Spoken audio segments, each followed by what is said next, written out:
안녕하세요. 15년째 얼굴을 치료하고 있는 한방 이비인후과 전문의 오민지 원장입니다. 오늘의 주제는 구안화사, 즉 안면신경마비인데요. 요즘 날씨가 많이 더운데도 저희 한의원을 찾아주시는 환자분들이 굉장히 많습니다. 구안화사는 우리가 흔히 입이 돌아가는 병이라고 알고 있죠. 그런데 이게 예후가 좋으면 한 달 이내에도 많이 좋아지지만 어떠한 경우에는 몇 년이 지나도 얼굴이 돌아오지 않는 후유증으로 남기도 하는데요.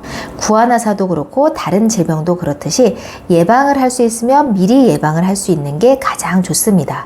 그런데 그게 아니면 질병에 걸렸을 때 빨리 대처를 해서 초기에 치료를 하는 것이 중요합니다. 구안화사가 왔을 때 초기에 어떻게 대처를 해야 되는지 궁금하실 텐데요.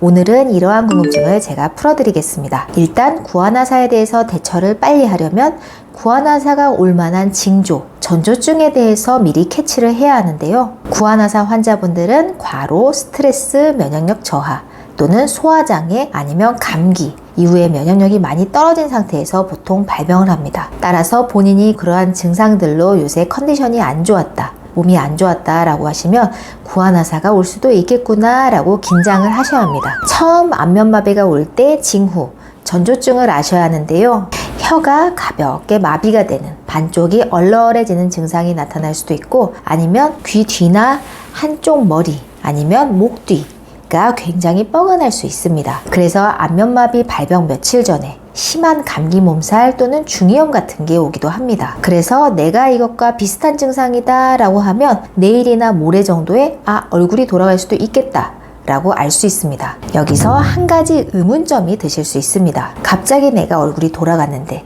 혹시 이게 얼굴병이 아니고 중풍, 뇌혈관 질환 같은 게 아닐까라고 의심이 될 수 있는데요. 뇌출혈이나 뇌경색 같은 증상은 사실 얼굴 증상만 생기지는 않습니다. 보통 반신마비, 한쪽 팔다리에 힘이 떨어지거나 아니면 걷다가 넘어지거나 힘이 없어집니다. 아니면 어두운 증상, 말이 어눌해집니다.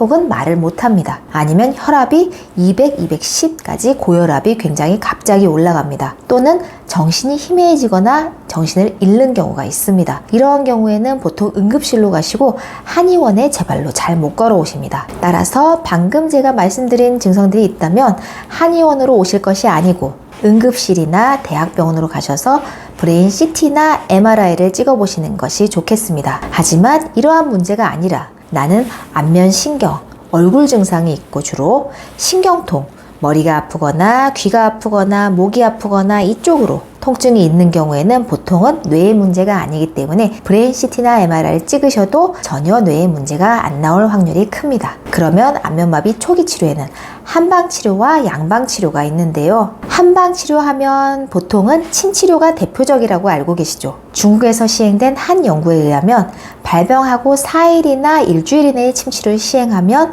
침치료를 안 한 경우보다 훨씬 더 효과가 좋다, 속도가 빠르다라는 연구가 있었습니다. 그리고 침치료 외에 중요한 게 한 가지 더 있습니다. 바로 안면신경의 재생과 근육 마비를 풀어주는 치료 한약입니다. 침으로는 마비된 얼굴 근육을 풀어주고요. 약으로는 안에서 손상된 안면신경을 재생을 시키도록 합니다. 따라서 구안화사가 발병하면 시간을 최대한 지체하지 마시고 한의원으로 오셔서 근육의 긴장과 마비를 풀어주면서 혹시 모를 후유증을 최소화하는 치료를 바로 시작해야 합니다. 이렇게 초기에 치료를 잘 하셔야 치료기간도 단축이 되고 후유증의 가능성도 최대한 줄일 수 있습니다. 물론 아주 초기 기간에는 증상이 계속 진행이 됩니다. 치료를 해도 진행이 됩니다. 그 당시에는 효과를 바로 체감을 못하더라도 바로 초기 치료를 받으시는 것이 중요합니다. 그리고 양방치료로는 스테로이드가 있는데요. 스테로이드는 두 가지입니다. 입으로 복용하는 경구 복용약 또는 맞는 주사가 있습니다. 스테로이드라는 약은 효과와 부작용이 굉장히 명확하므로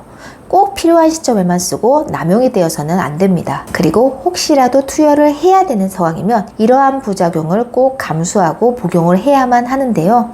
아직까지는 안면신경 마비에 있어서 이러한 부작용을 감수하고 스테로이드를 투여해야 하는가, 효과가 있는가에 대해서는 지금까지도 논란이 분분합니다.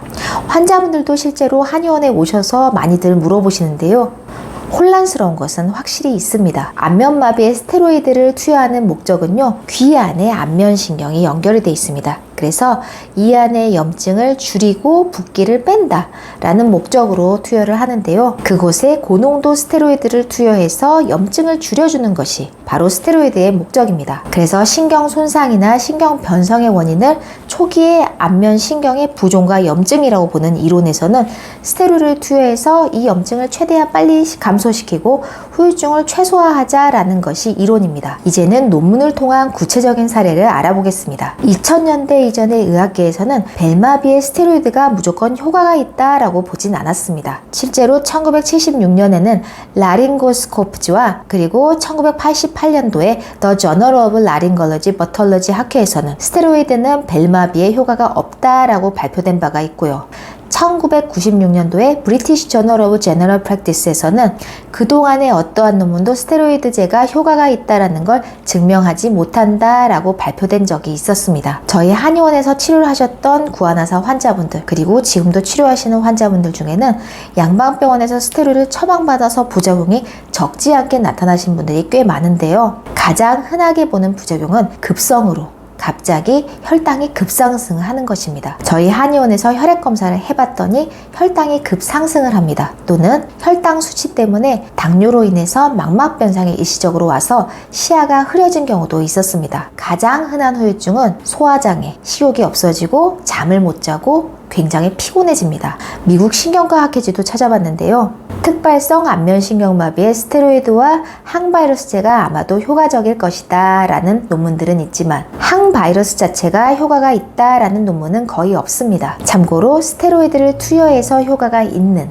환자들은 대부분 3일 이내에 투여를 했다는 겁니다. 따라서 외국 논문에 따르면 발병한 지 3일이 지나서 스테로이드를 투여하면 효과가 없다고 봐야 하는데요. 실제로 저희 한의원에 내원하시는 분들 중에 급성기가 아니고 3일이 껑충 지나고 1년이 지나고 2년이 지나서도 효과가 없어서 크게 차도가 없어서 내원하시는 분들이 있는데요.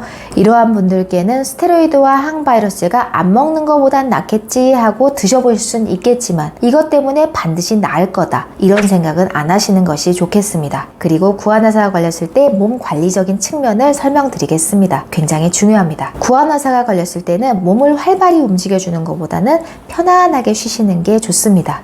아무래도 우리가 안면마비가 걸리는 발단, 시발점 자체가 과로, 스트레스, 소화장애, 감기, 불면증 과 아주 연관이 깊기 때문에 치료를 하면서 충분히 휴식을 취하면서 면역력을 끌어올려주는 게 좋습니다. 그리고 급성기 또는 차도가 더딘 경우에는 저 같은 경우는 저희 입원실에서 입원 치료를 권유드리고 있습니다. 당연히 너무 격렬한 운동, 근력 운동 이런 운동들은 피하시는 것이 좋습니다. 그럼 이상으로 구안화사 초기에 대처하는 방법에 대해서 설명을 드렸습니다.